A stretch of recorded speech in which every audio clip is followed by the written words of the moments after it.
Welcome back to week 11 of the Shy Sports Weekly podcast. What's up, folks? How we doing? Back in the Back saddle. with the crew.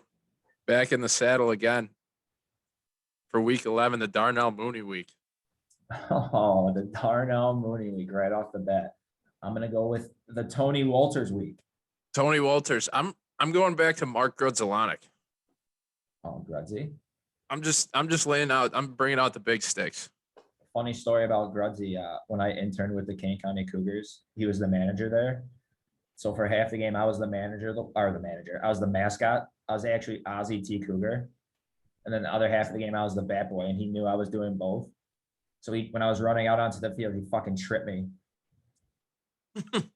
Just flat. He pulled a Randall Simon. Yeah, and kind of not as excessive, but same result, me falling down. And So what'd you do? Did you like scrape your knee and look back at him, and then like all the players in the dugout are pointing and laughing at you, or what? I flicked him off in the Aussie suit.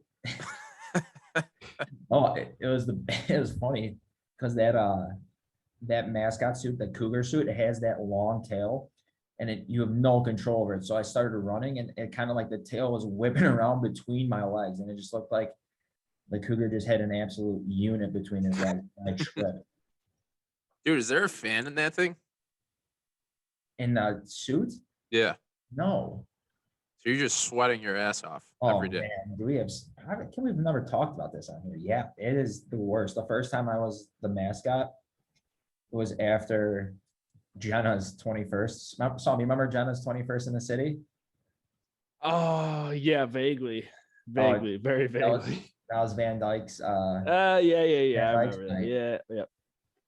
But it was after a night in the city, 1 o'clock game the next day in August. Actually, it was the first day I was the mascot was Jake Arrieta's no-hitter against the Dodgers, ironically enough.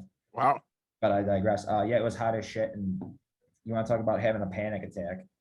Try being at second base in front of 7,000 fans in this mascot suit, viciously hungover. Doing cartwheels. No. Just trying not to fall down, pop that head off. But all right, we'll keep going. Number 11's Ronnie Brewer week. Ronnie Brewer, nice. What's that Hawks player you named right before the show? Deshaun Mustard. Who'd you say? Deshaun Mustard. Deshaun Mustard. Andrew Desjardins, Stanley Cup champion. He has one more Stanley Cup than John Scott, who you wrongly appointed at Stanley Cup too. Yeah, John, if you're listening, I apologize once again. I should have just stuck with the All-Star Game MVP. Yeah, Max tried to get a little. I tried to get cute.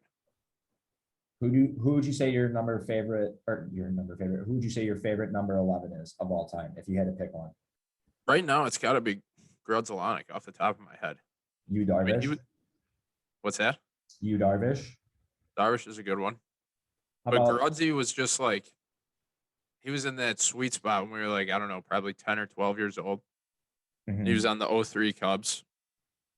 Like, the guy was just a grinder, leadoff hitter, just coach of the Cougs. What's he doing now? Is he still coaching? Yeah, I believe he's with the Sox, actually. I think he's with their AAA team. Really? Sam, can you look that up for us while we fill time till you get us an answer here? If I can figure out how to spell Grudzelanek, sure. Yeah. I remember watching a Cubs game. I think it was in 03. And they went back to back to back. It was like Paul Bacco, Kerry Wood, and Mark Grudzelanek. Oh. All right, let's do a fuck, marry, kill those three. That's murder's row right there. Sorry to interrupt. Charlotte Knights, AAA affiliate of the Chicago White Sox. You are correct. +1 for me. Nice. I'm on the board already. All right, who would you say your favorite number 11 out of this group here? Mark Grudzelanek, Jock Jones, or Ronnie Cedeno? I'm sticking with Grudzy, but I thought, was Cedeno 11? I thought he was number 7. He was number 5 for a while. Yeah. He must have been number 11 for just a bit here. Yeah, Jock Jones was pretty sweet though. I'm going down the list of people that were number 11 for the Cubs here. Chris Steins. Do you have no idea who Chris Steins is? No. For those at home, look up at Chris Steins' batting stance. When the pitcher was coming home, delivering his batting stance is literally straight on to the to the pitcher. What year was he on the Cubs? 02. Wild. But then everybody else, I honestly have no idea who any of these people are. George Bell, he got traded for Sosa, Ray Sanchez, but yeah, besides that, Okay. who gives a fuck. But give me So one here more we are. number. And Give me one that's more that's number where 11. that's how we got to week 11. Give me one more number 11. Alex Smith. Oh, Actually, here's your last number 11. Me. That was my number in high school. that's kind of who I was going for, but I thought you missed the boat there. Maxi Pad 11. Max B. Max B 11. How do we want to start the show? Let's talk. You know what? There's only one. I think I should probably start. You want to? Yeah, I'm gonna be short and sweet. I'm not gonna, make it like a long speech or anything, but I do want to apologize to Matt Duffy. Yeah. Oh, really? What for? What did you do that regards an apology? Well, for dinner, I just had actually all weekend I just had a big old slice of humble pie every night. Watching Matt Duffy just basically tear it up. He's been hitting 3 in the lineup every day over the past this 5-game winning streak that they had. No, he's been kind of all over the lineup. Ironically, he let off yesterday and went 0 for 4, but Well, we don't talk about that. we don't talk about yesterday. Mother's Day didn't happen. Don't make me start hating Matt Duffy again. No. Well, here we're jumping into things too quickly. What did you get? How was your weekend? What did you guys do for Mother's Day? Ty? Solomon, you go first. I went to my mom's, drank mimosas, got, caught a buzz, and then just hung out and had some dinner, dude. Same old Mother's Day, same old Tuesday, Sounds like you made it Son's Day. Sit on your ass and Psalm drinking Day. it. Yeah, it's Psalms Day, dude. I made it Psalm Day. I like that. How you feeling? Are you feeling better than you have been the past 10 weeks from the recording? Who, me? Yeah, What do dude. you mean? Literally every episode we've recorded, you've been feeling like shit. How you're 3 doing, months. and you're like, oh, dude, I don't know. And last week I was like, what, too much chicken lo mein? Oh yeah. Well, that's just because I probably have IBS and I want to go to the doctor about it. So that's all that is, dude. You want to get into it? This is a safe space. And no, this is literally the least safe space I've ever been. I'm going to tell you that so. I don't want to get into it. Yeah, I don't think anyone wants to get into it. As a fact. If somebody has IBS, it has to be Max. Living with him, I mean, No, I think I'm cured. no, you don't get cured from that. Yes, I do. You know how I got cured? It's We left college and I stopped eating dining hall food. Yeah, and stop. I think that was it. 3 to 4 days a week. Yeah. I don't know, dude. Those smells that were coming out of your body were just not correct. Yeah. I like how this has turned into a shitting podcast now. It's literally turned into a shit show. Shy Shits Weekly. But yes, back to Matt Duffy. I have to apologize because what was I saying last week, 2 weeks ago? Maybe it was last week that I was saying he doesn't even belong on the Cubs. Why is he on the roster? And all he's doing right now is hitting 288 with, I think, a 394 on base percentage, which plays. That definitely plays. I would say so. I would say on the list of things. I mean, in that game against the Dodgers, he reached base, I think, 4 times. He had 3 hits. He had the game-winning RBI. Game tying RBI in the Dodgers series. Game tying. I'm sorry, game tying. And then game winning RBI single on Saturday against the Pirates. I'll tell you what, and the thing about Matt Duffy that I love is that he breaks up this lineup perfectly. And it's a guy like him, I guess to a lesser extent, Eric Sogard. I'm not exactly a big fan of his, but Jesus, Matt Duffy just going in there, putting the bat on the ball. Seeing pitches. Yeah, I mean, he is just doing everything you need to do for a guy in his position. He doesn't try to smoke the ball either. I mean, he's honestly, you want to talk about a guy that just truly put the ball in play? Matt Michael Duffy. Yeah, I've seen. He is the kind of guy that kind of just places singles out there and just drops little loopers into the outfield. Yeah, but he was a huge part in the Cubs going 5-1 this homestand. Let's talk. Yes, he was. That. Let's talk about the Cubs going 5-1, facing the likes of Clayton Kershaw, Trevor. I was going to say, and Walker Buehler. What? Right. Why don't we start there? Because I believe heading into that series, the Cubs were, I think, 12-16, something like that. Yeah, things were not looking good. And Yeah, you know what? That series, honestly, think about it. 12-16, you're facing the Dodgers. You're on it right after you lost 3 or 4 to the Braves, 2 or 3 to the Reds, and it's like, okay, well, fuck, let's just not get swept here and kind of. against 3 of the top 5 pitchers in the NL, basically all Yeah. all on the same team. And 2 of them, the Kershaw game and the Trevor Bauer game, those were 7-inning part of a doubleheader. So. Yep. And they So got, that was actually Kershaw's shortest outing of his career. yeah, It yeah, kind of feels good to he's definitely got bad juju at Wrigley. he does. You know, it's weird. He's seeing ghosts. I always, this might be, I have no stats to back up this argument, but I feel like the Cubs always play the Dodgers well at Wrigley. Yeah. And vice versa. They always play terrible at Dodger Stadium. Right. Well, I mean, the year they won the World Series, how many innings in a row did they go against the Dodgers without scoring a run? And I think 2 of those games, I think it was against Rich Hill pitched one of them. But yeah, I think they got shut out basically 2 games in a row. And Kershaw pitched a shutout in game 2 in the NLCS, I'm pretty sure. Right. I'll say in the regular season, Kershaw's not great at Wrigley. But then, hey, he also lost game 6. He lost to Hendricks. Yeah, so I don't really give a. Oh, that was we had a Hendricks Kershaw rematch. Shit. Yes, we did. Good thing I realized that a week later. So, shameless plug. Let's talk about my fantasy team because why not? Because we always do. I have Hendricks. About 3 minutes here, everyone. This is at least relevant because I'm talking about Hendricks. So, I benched Kyle Hendricks against the Dodgers because I was basically like, this is not going to end well for Kyle. He's going to get probably fucking lit up. And he just went out there and twirled a gem. Didn't give up any runs to the Dodgers. Then he has a home start against the Pirates on Sunday to hopefully, ideally, complete a back-to-back sweep. And he gives up 6 earned, I think. Or did he give up more than that? He definitely gave up 6 through 3 innings. Gave up 6 runs, 4 were earned.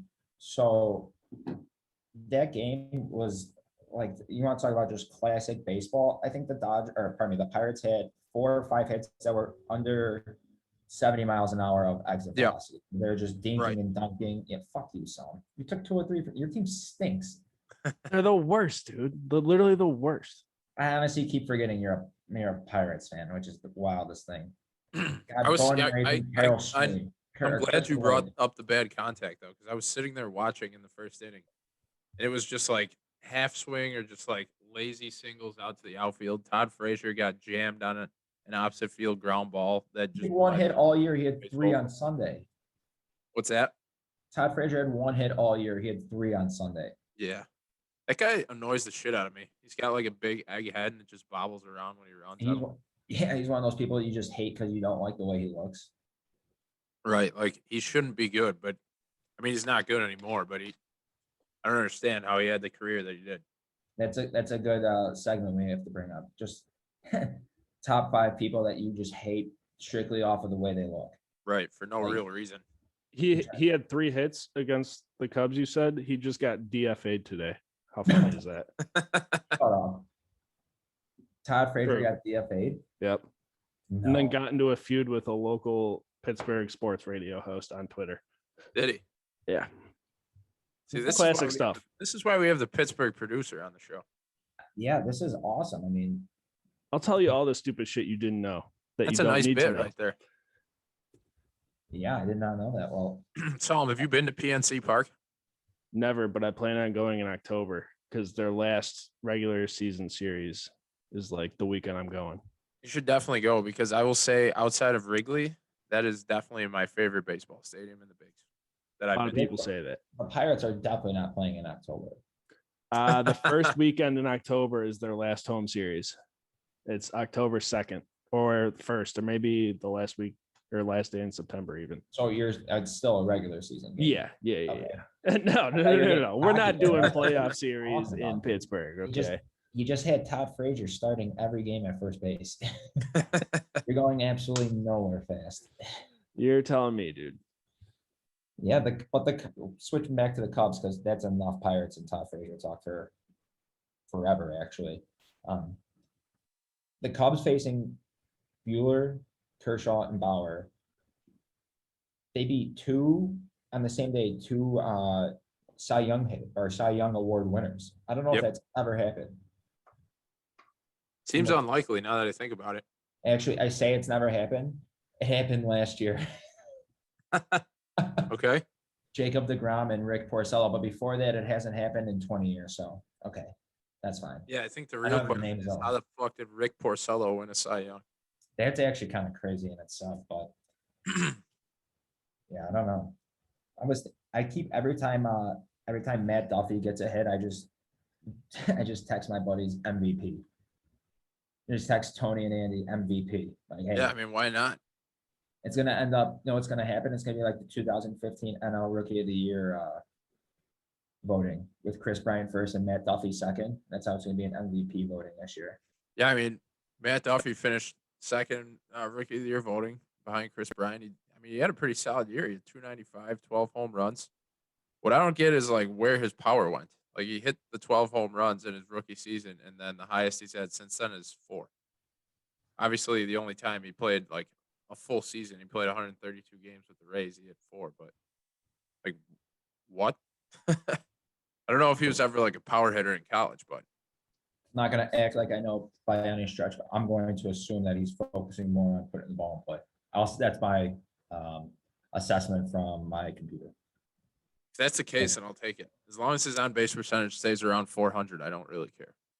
As long as his on base percentage looks like a Chicago area code, I'm good with it. Right. But so coming up for the Cubbies, Indians.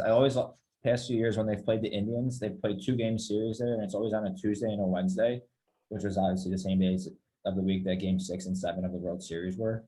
I don't know why that always just they played there in 18 and 20 on Tuesdays and Wednesday, on a Tuesday and a Wednesday, and now in 2021 they're playing there on a Tuesday and Wednesday. Fun fact for those at home keeping score.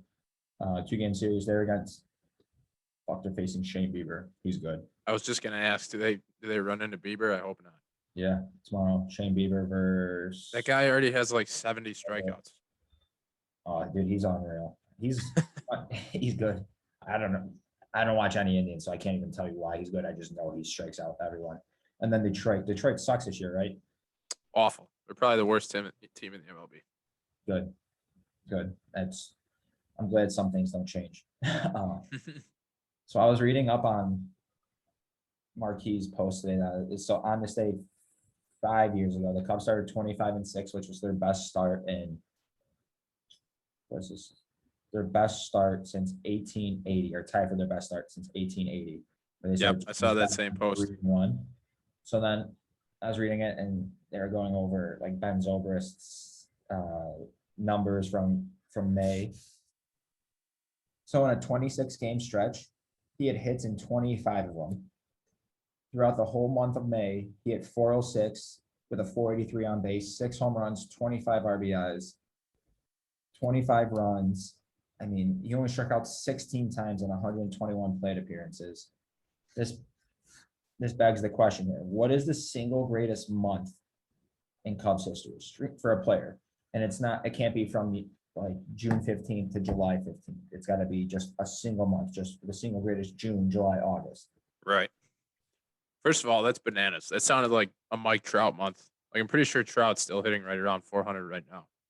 Yeah. I think and then quickly on the strikeouts thing, I think you said he had 15 strikeouts. I'm pretty sure there were full seasons where Pujols had like less than 50 strikeouts or something like that, like something absurd. 50. Yes.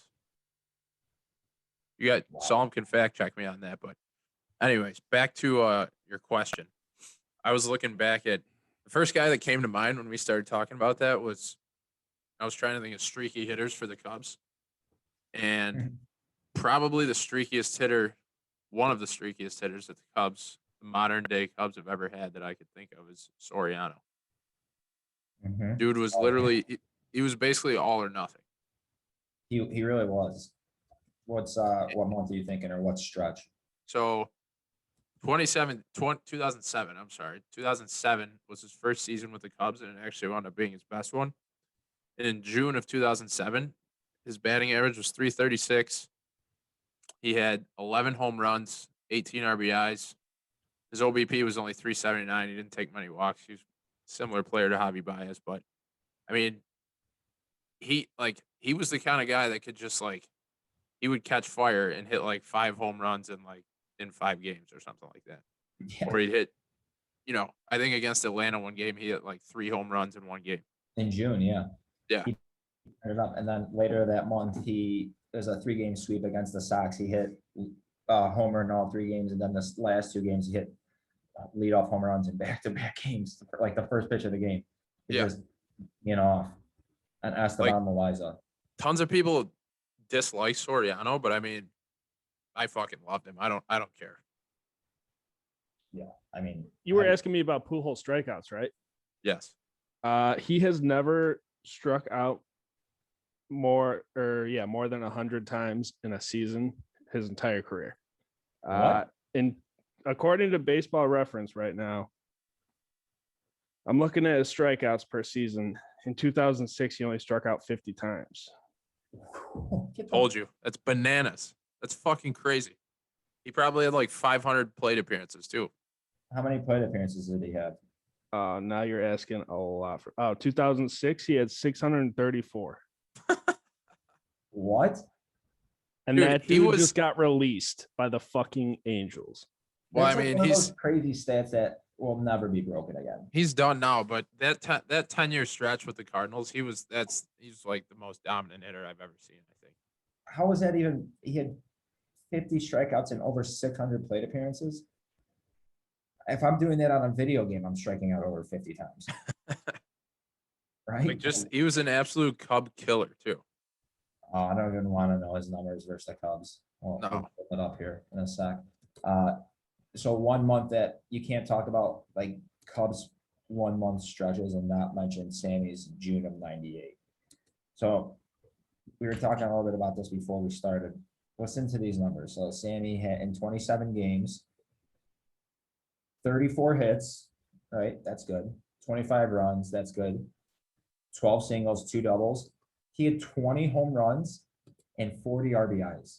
40 RBIs. Holy shit. 40 RBIs.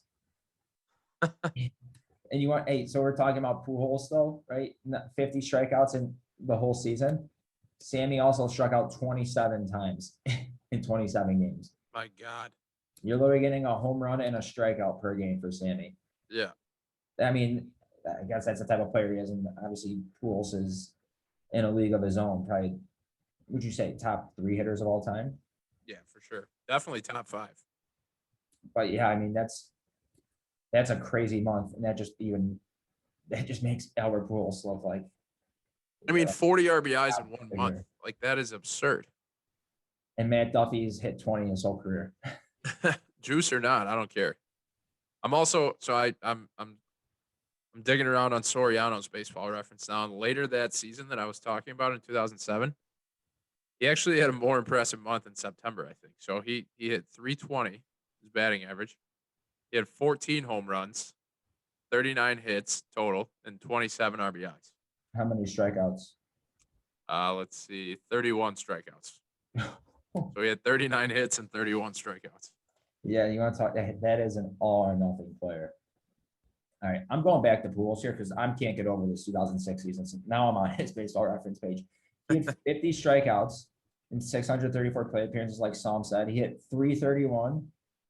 His OPS was 1.12, and he finished second in the MVP voting.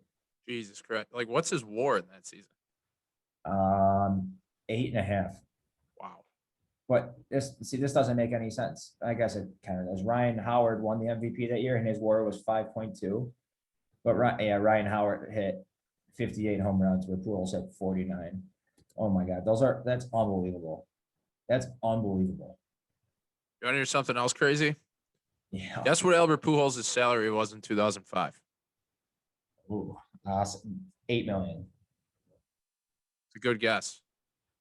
What It was was it? 11 million in 2005, 7 million in 2004. Now think about the gaudy numbers that he was putting up those years and compare that to what guys are making now, 15 years later. I think the Angels just got screwed. To be honest, he's definitely hasn't been the same player with them that he was with the Cardinals. Looking at No. his last few, his highest average with the Cardinals or with the Angels was his first year. He's just progressively gotten worse. It's 285, 258, 272, 244. I mean, he hit 40 home runs in 2015, but hit 244. I mean, but I don't know. I mean, Jesus Christ. With the Cardinals from 2003 to 2009, the lowest his WAR was 8.4. And it hovered around 9, and sometimes I think his highest was 9.7. I know he's not a Chicago athlete, but I honestly could just talk about like the crazy Albert Pujols numbers all day. Like I'm just like his career in his 11-year career with the Cardinals, he hit 328. Like that's what? Yeah, I mean, I think he was like a career lock. average. He was a lock for like basically 320, 30 home runs, and 100 RBIs at least. Looking at his career most seasons, he was hitting 40 home runs. With his career with the Angels, he's only made one All-Star game. Right. Like that's when you look at that and you look at that rapid of a decline, that's to me, like that's a red flag for a guy that was juicing. You think he was juicing? I mean, I don't want to believe that he was, but I think it's possible that he's like one of baseball's untouchable golden boys, kind of like Griffey, where they're like, we're not going to screw with his legacy. And we might know that he was juicing too. What's that? You think Griffey was juicing? I mean, Griffey was hurt all the time. Oh, I'm just saying. I'm not saying yes, and I'm not saying no. That's a nice conspiracy I can get behind. Okay. Just drop it. I'm just saying. I know central opponents, Cardinals and the Reds, they were definitely juicing when they were in the division. I mean, fact. Put it this way, it would not surprise me if that was the case. I hope it's not though. Yeah, I don't know. I like it though. I can get behind it. One other Cubs month that I want to bring up. I guess it's 2 months here, but these are still just unbelievable numbers. It's Jake Arrieta's 2015 season. So in August, he was 6-0 in 6 games. He got the win in each game. He had a .43 ERA. His WHIP was .69, which is that's stupid, just unbelievable. And you'd think it wouldn't get better, but it does. His September, he was 5-0 with a .39 ERA in 46 innings with 46 strikeouts, with his WHIP being .56. Those are also numbers I could read. You find some new tidbit every day if you look at it, and it's like, holy shit, this guy he's unbelievable. Yeah. I think honestly the WHIP might be the most impressive stat. Like when your WHIP is down at 0.5, you're letting one guy on base every 2 innings. Sam, do you know what WHIP is? Listen, the amount of times somebody's had to explain WHIP, WAR, all that shit to me. The amount of times you've gotten whipped. Yeah, I could not even tell you what have? any of it means, especially when it comes to the WHIP, because I don't fucking understand pitching at all. Oh, so you don't like whips, dude? No, whips and chains excite me, dude. Miley said it best. And I'll Those reiterate. Rihanna. Whoever said it, dude. Miley was on the wrecking ball. There's chains to that too, dude. Ellison chains, bada bing, bada boom. Here we are. Come on. Facts. The mountains are blue because that's a Coors Cold hard fact. And I know that's why you have that headset on, because you're just jamming to all that shit the entire show. They're noise canceling. They're to cancel out all your guys' bullshit, dude. What's up, dude? How about this? David Ross has a new girlfriend. Did you see that, Max? Really? Yeah. Hold on, a new girlfriend? I thought he was like married with kids. No, they got divorced a couple years ago. So Rossi, he's dating Chicago Med actress Tori DeVito, and I've looked her up, and I have to say, Nicely done, Rossi. Nicely done, Rossi. I think if they had kids, their kids would have the strongest jaws on the planet. The guy is a silver fox. He is. I think he's a handsome fellow. But yeah, she posted on Instagram, love him madly, and it was I don't know what day this is. She does not look familiar. No, I've never seen her before, but I guess she's on a bunch of soaps. I mean, she's a handsome fella. Daytime television. I mean, you don't have to be handsome to be on television. Who said that? Didn't you just say that? I said daytime television. Oh, I thought you said, I don't know. I'm high. We'll cut that part. Not really. But yeah, David Ross, new girlfriend. Congrats to Rossi. He's hot as shit. So I like him. Moving on, another guy that's hot as shit. We got to go back to Justin Fields. I can't get enough of him, to be honest with you. Yeah, I'm surprised it took this long. How long are we into the pod here, son? Too long. 33 minutes. Jesus Christ. Can you just cut this and put this right at the front? Yeah. Come on, that's embarrassing that we're 33 minutes in. And we didn't I'm just going to cut it all, and anything you've set up until this point is cut. So Justin Fields, here it is. All right, perfect. And welcome back, week 11. The Ronnie Brewer week. Oh, fucking Christ. No, so Justin Fields, there's a stat that CBS Sports put out there. Since 1982, Ohio State has had 64 combined quarterback seasons in the NFL. So obviously not 64 different quarterback seasons. They've had 0 Pro Bowls. Man. And the Bears have had, I think, 2 with. Well, I mean, good thing as a fan, I really hope that that the Bears players all wind up going to the Pro Bowl, because that's really the ultimate goal. Well, so I was listening to, oh man, I'll tell you what, listening to just like sports talk radio today on my drive, I was listening to Waddle and Sylvie, and I think they're the funniest because they just egg these callers on to just say the stupidest shit. So that brings me to like my next point that I have written down here is Ryan Pace a genius for signing Andy Dalton? Yeah, so I saw that question, and you're gonna have to explain yourself. So one of the callers today, I was listening, and he's like, "Yeah, I have to applaud Ryan Pace for everything he's done. He's, he could have mailed it in and just drafted a lineman or something in the first round and not moved up and, played it safe and kind of, I agree. Hey, Ryan Pace. So that's a fair statement. That is, but he's like, I honestly think his most impressive move was signing Andy Dalton. And that's his most impressive move. And they're like, what? They're like, why do you say that? And he's like, well, it threw every other team off the scent that they weren't going to draft Justin Fields. And I was like, well, no, I think it just added scent to the fuel to the fire there. That they're going to draft the fucking quarterback. Yeah. If anything, they probably could have used that $11 million a little more wisely. Yeah. Oh my God. Oh, and just like the stuff that they're talking about, it's like, well, why are they going to, why would you start Andy Dalton because he's going to have a different playbook than when Justin Fields is in there, and Justin Fields is the long-term answer. And then who gives a shit? It's not about, it's not about the playbook in the first 4 games. And then there's like, okay, then even if you implement Justin Fields' playbook, why are you going to put Andy Dalton in there if Justin Fields is your guy? I'm like, oh my God, who's the time to think of all this? I think it would actually be right. I think it'd actually be pretty funny if you put Andy Dalton in with Justin Fields' playbook. Let's actually, if we can make that happen, I kind of want to see what the result would be. It's like in Madden. We'll go back to relating everything to Madden. It's like in Madden where you can change whatever offense you want. Yeah. Whatever team you want. So it'd be having the Peyton Manning Broncos, but running like the triple option, right? Option or offense, and just having Peyton Manning running the read option against like stupid shit like that. Yes, exactly. I'd watch it. But then yeah, I mean, that sounds like good entertainment for the first couple of games of the season. Oh, it's nuts.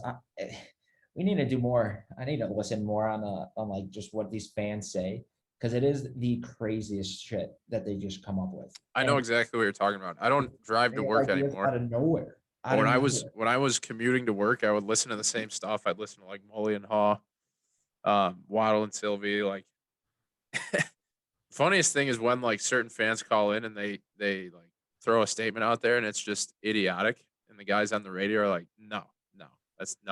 that's incorrect. You're wrong. And they just basically just hang the guy out to dry. You know who does that a lot is Dan Bernstein. Do you listen to him on 670? Yeah, I've heard him. I hate that guy. Honestly, like at the same time, like sometimes it's funny, but other times it's like, all right, dude, you're just being a dick. I mean, that's like his shtick is just to be a prick, and I don't know. I think it's like, first of all, you don't know everything, because otherwise you wouldn't be working for 670 The Score. Yeah. It's like, I don't understand why people call in just to get berated by him. They're Right. they're literally just getting cucked by Dan Bernstein. I kind of want to call in just so I can Oh, yell yeah. back at him. Yeah, I've called in before, and just to kind of like, I was so angry the one time. Yeah, I've called in, and I've actually like gone at it with him once on the radio.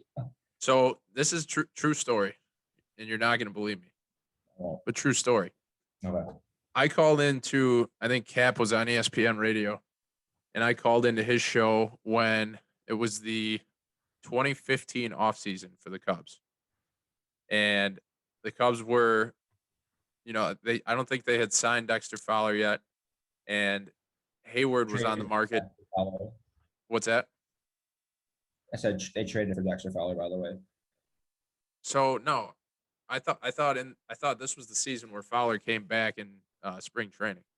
Oh, yes. I'm sorry. Right. You're right. So You're right. So they hadn't signed Fowler. They're basically holding out on that. And then Hayward was on the market too. So I call in to whoever Cap was on the show with, and I was like, what are the odds that that the Cubs land Hayward and Fowler? I feel like that's a realistic possibility. And he just like shut it down immediately. He's like, oh, I don't see that happening. There's no way. They don't have the cap space. They're not going to do it. Sure enough, both guys were in a Cubs uniform to start the 2016 season. Are you Theo Epstein? No, not even close. Well, speaking of Theo Epstein, so when he first signed with the Cubs in 2011, I also called in to ESPN 1000. I said, within 5 years, the Cubs are going to have a World Series. On my life. I was a junior in high school. It's funny that we did that shit. Like you're just sitting there driving the car. You're like, you know what? I'm gonna sit here and wait on the phone on hold for 45 minutes through commercial breaks just to get in a couple sentences. And didn't get just absolutely berated. Yeah. Or get left on hold and then the show ends. Yeah. Honestly, it's the craziest thing. I'll tell you what, sports talk radio. I mean, I guess it is kind of somewhat similar. It's the original podcast, actually. So I'm erasing that thought before I even say it. But sports talk radio in general, like what the fuck do you talk about all the time? Right. We go once a week for an hour, and it's like You have to find shit. Yeah, have to dig around for fun stuff to like. They go all day, every day. All they talk about is Justin Fields and the Bears, which is I don't stop listening either. So I guess it's worth. I mean, I'm just every time I'm in the car, I'm like, okay, let's see what Jimmy from Bedford Park is saying. Has to say about Justin Fields and his shoe size. Yeah. Or wasn't a good one today. I think it's Zach Zaidman was on the radio, and he was like, you could tell every good quarterback within the first two games that they play. And I'm just thinking, like, of all these quarterbacks within the first two games that they played, they just absolutely suck. Like Peyton Manning, like his first Peyton year. Manning had like a ridiculous amount of interceptions his rookie year. Yeah, and like the greatest quarterback of all time, Jameis Winston, first throw was a pick six. Like you can't. Last throw was a pick six. Yeah, I mean you can't teach that type of consistency. No, you can't. I don't know. Talk radio. I guess that's the end of my rant on talk radio. But yeah, it's an absolute wild place out there. All right, give me an honest Bears prediction for next year. I told you 10-7. 10-7. That's where I'm Sticking going. with 10-7. Yeah, I mean I'll change it probably week to week here.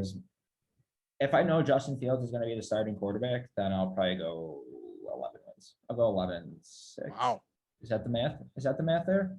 Do you think that that's the case though? Like, do you think there's a realistic chance that he's the starting QB week 1? I think, especially in today's football, like I don't understand the whole like grooming. I mean, you could say that Alex Smith groomed Patrick Mahomes, but that was a different situation where Mahomes was such a raw talent that he wasn't ready yet. You know what I mean? He needed just that whatever year time frame to get his feet under him. Where Justin Fields he was at Ohio State. He's playing NFL caliber defenses or NFL caliber players, I should say, with an NFL caliber scheme. So it's not like he's coming into something crazy. I mean, obviously, yeah, the NFL is a higher level than the Big Ten.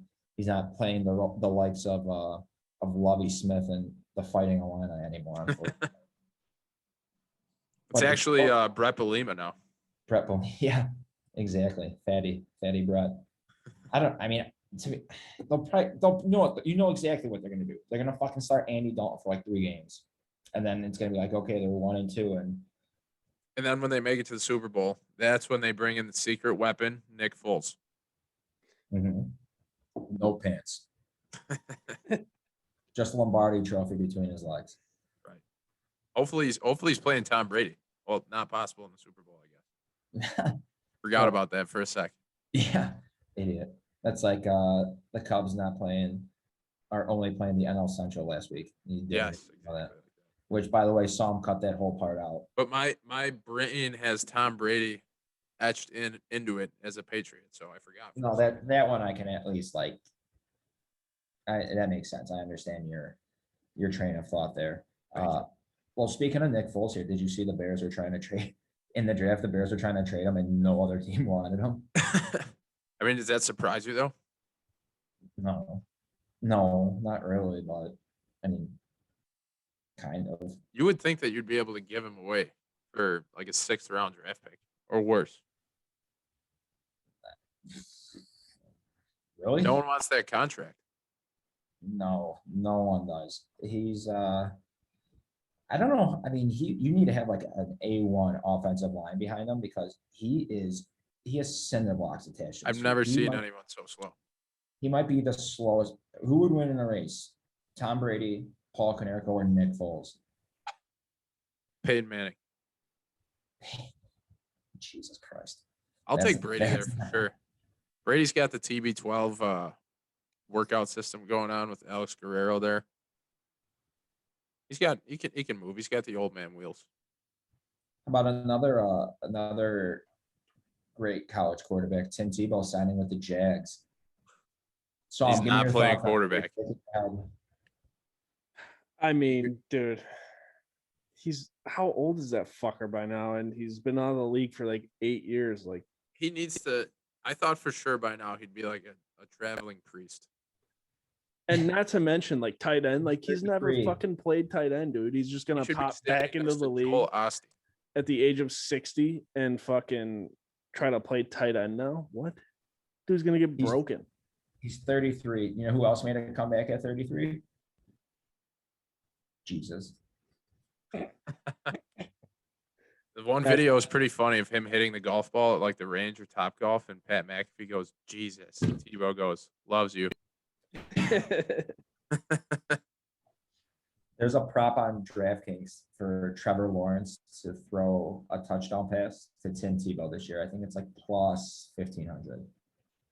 Wow, that's actually, I mean, that's better than you would think. I mean, yeah, but he still has to make the team. Right. He's been playing minor league baseball and covering football. He was so bad at baseball too. His swing looked awful. Yeah, that was just a money grab or a publicity stunt. The last time he was in the NFL was 2012. So RG3 was just coming into the league. And Joe Flacco just won the Super Bowl. His Super Bowl MVP. That's how fucking long ago it was. We were in high school. Yeah. Think of that. Was his last game at quarterback that playoff game? No, the one against the one where he hit Steelers? Demaryius Thomas. Well, no, because obviously they won that one and then moved on. Yeah. So I mean, was that his last season? I mean, at quarterback. No, that was 2011. I'm looking it up right now. We don't talk about that season. Oh yeah, actually, now we're talking about it right now. Now we're really talking about it. No, he was in 2012. Let's look at his career here. 2011. I know he came in 2010. Fuck, I can't remember he was a first round pick. That's wild. Tim Tebow. That's goofy. He had a 50% completion percentage, 5 touchdowns, 3 picks. Ass. He was 1-2. But then the next year he came in, he was 7-4, 12 touchdowns, 6 picks. And then that was actually his last game with the Broncos.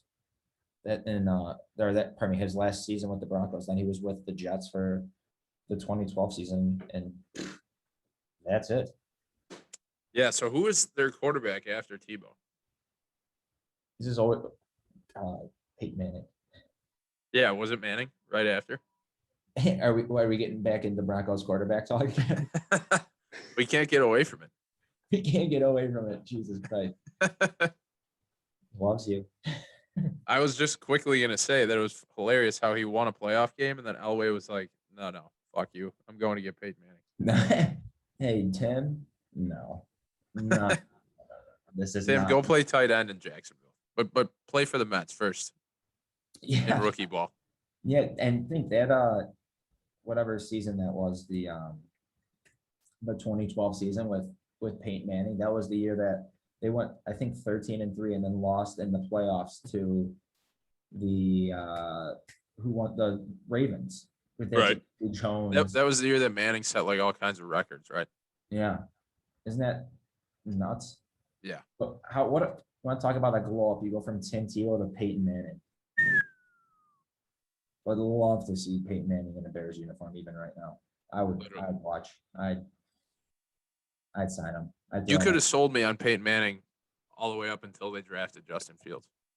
This is a good one. This is actually one I had written down that from a couple weeks ago that I never asked. If there is one retired quarterback that you think could still just absolutely sling it around and get the job done for the Bears, and you would actually want to have them on your team, who would it be? Jim McMahon. You sure? All the retired quarterbacks. It doesn't have to be a Bears quarterback. Let's see. That's a good question. Well, now I'll take Breeze since he just retired. Well, no, I was about to say, here's the caveat. He's got to be 5 years out of the league. Michael Vick, too easy. Just ran a 4.7 at the age of 40 years old. Is he 5 years out of the league? When did Michael Vick retire? No, he's not 5 years out of the league. That's crazy that he's not. He retired. It says career on February 3rd, 2017. So 17, yeah. But when's the last time he played a game? I don't know. My cat doesn't want to watch. All right, Kai, what's your answer? You taking Peyton? I'm sorry, I'm laughing at some just not knowing any Entourage references. No, Mike Vick didn't last play, and so I guess if you want to take Mike Vick, yeah, he last played in 2015. But I'm not taking Mike Vick. We don't talk about Mike Vick on this podcast. Bob's is literally on our logo. This is a dog-friendly podcast. You cut every time you say Mike Vick. Every time we say that name, can you just put a boot on it? Do you have the editing skills to do that? Bob's put a wolf on it. Put a bar. I'd probably take Brett Favre, to be honest with you. I think for whatever reason. Ooh, Favre is a good one. He would throw a lot of picks, but I mean, he's definitely still got the arm strength. A lot of picks of his dick, mostly. Nice. Ty's horny. A lot of pics of his dick. Ew. All right. So what was this last thing that you sent? Chicago has been named the rattiest city. Like actual rats. Yeah. Did you see that? It's gross. WGN News tweeted that Chicago has been named the rattiest city in the country. More than New York, huh? And so I've been to New York twice before. And oh my God, one, New York is an absolute shithole. That's what everyone says.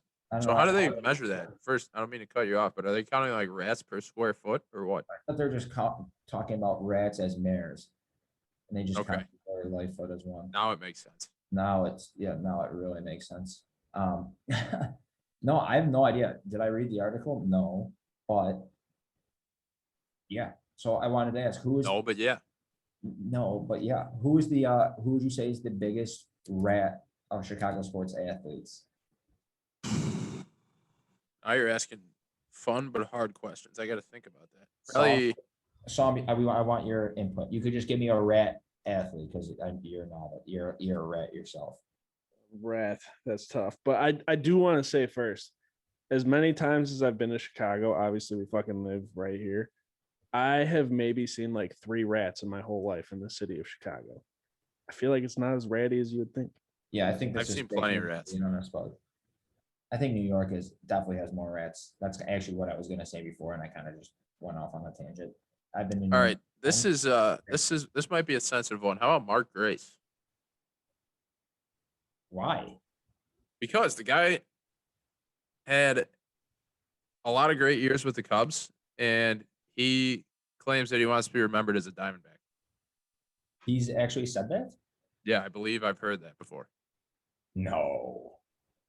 If he didn't, he said it now. Spoke it into existence. Oh, I don't know if I like that. On the other side, I don't know if I like your answer, and I don't know if I like him saying that. How about AJ Pierzynski? Oh, you just took my answer. All right, I'll go Barrett. No, everyone loved Barrett. So now you're the White Sox Pirates fan. You're that weird crossover. Yeah, anything to root against the Cubs mostly, dude. Do you think there's actually I was thinking about this today. Do you know a Pirates fan besides Psalm? No. Do you I didn't know him? they existed. Do they exist? Yeah, you know my buddy Michael. They just put it so even before COVID, they just had a bunch of cardboard cutouts in the seats. Is that yeah. That's exactly they pumped in crowd noise. Hey, they get like 3,000 fans a game. Dude. They've been ready for this. Yeah, it's like the Kane County Cougars and the Pittsburgh Pirates are at the same level of attendance. Biggest rat that's not a player in Chicago sports history. How about Jerry Krause? Oh, yeah. A lot of on this days this time last year was a lot of the it was the Last Dance documentary. I think a year ago today actually was the one where they kind of started talking about Jerry Krause and how he was breaking the team up. Fuck, that's what we'll do for next week. How about this? For next week, we just go over, we watch an episode of The Last Dance, and then we like just review it at the end. I might just watch the whole thing because I was just thinking how I need to watch that again. Now you're getting me excited. Got something to work on here. But yeah, all right, let's wrap this up because we're just kind of pulling at straws here. I would definitely rather watch replays of the 90s Bulls than what the Bulls are doing right now. Yeah. Oh, we didn't talk about Zach LaVine. Do you have anything on him? We could talk about Zach LaVine. So I'm gonna have to defer to you because I'm not gonna. I just saw here. This is my take on the Bulls, and I'll give you the mic. I saw Zach LaVine miss 11 games due to COVID, and I saw the Bulls were well out of the playoff spot. I think he came back now, and they've won 2 or 3 in a row. 3 in a row. And now they're playing themselves just out of the lottery completely. I am begging them to have that 7th overall pick again. Yeah, I mean, he's averaging 27 a night. To be fair, they were losing quite a bit when he was still playing too. But now that he's back from COVID, he's here. The team is recharged with LaVine back. They're actually the first team out of the play-in games in the Eastern Conference. I think they're like 3.5 games back, and there's 4 games left on their schedule. So incredibly unlikely that they wind up slipping into one of the play-in spots. But yeah, I mean, you can't, if you're a true Bulls fan, you can't be sitting here. Well, I don't know. I guess there's an argument to be made on both sides, but if you want what's good for them, you should be rooting for losses at this point. Yeah, I guess. Right? I mean, what the fuck's the point? They're just stuck in that mediocrity land that is just. Now, on the other side of the coin, if you're like a Golden State fan and you got Klay Thompson coming back for the playing games, that's interesting. Yeah, but that's completely different because the Bulls aren't even in. I mean, they have what percent chance would you give them to make the playing games? Like less than 1. Yes, let's stick with that. Just keep losing. Right. Idiots. I don't know any draft prospects that they'd even be. Whoever's 7th is going to suck anyway, so it doesn't fucking matter. I hate the Bulls. They're going to be stuck in this land of mediocrity. Mediocrity. Is that the right word? Mediocrity. I think that's a word. Bingo. That is definitely a word. They're going to be stuck in this land of mediocrity forever. So I don't know if they are, because I have some false hope about Arturas Karnisovas. Wow. Well, because I like what he did with that Vooch trade, and I think he's still working on building an actual team here. Okay. I have some faith in him. We'll see what he can do this offseason. They need a third piece. They need a third guy. Would you be mad if I told you I have no faith in this? Unless they have to prove me wrong at some point, but I just. No, I'm not mad. But I'm just here trying to give you a little hope. This isn't your Garpax Bulls. Yeah, These are not your father's bulls. Not your father's root beer. Delicious. I think Kyle just had a fucking heart attack over there. Yeah, it's he's hard choking on an ice cube. He doesn't realize that it's gonna melt. Yeah, choking on it. I think it was a penis. I saw it in his mouth. He choked right on it, dude. No, that's his mic. Oh yeah. Wow, they went down the wrong way. You back? Just pukes on the microphone. Oh, don't cry, dude. It's all right. That's a good spot to wrap it up before Kyle fucking croaks on the podcast. yeah. So that's where we're gonna wrap this episode up. Do your homework for next week. We're gonna watch The Last Dance, episode 1. You want to do episodes 1 and 2, or just episode 1? Let's definitely say 1, and then we'll see where we're at. Maybe we could both get in episode 1 and 2. Yeah, that's a lofty goal for us to do 2 episodes. We're gonna promise 1, and we're gonna over deliver with 2. That's the type of podcast we are. We over deliver on everything. That's it. All right. Have a good week. Bear down. Go Cubs.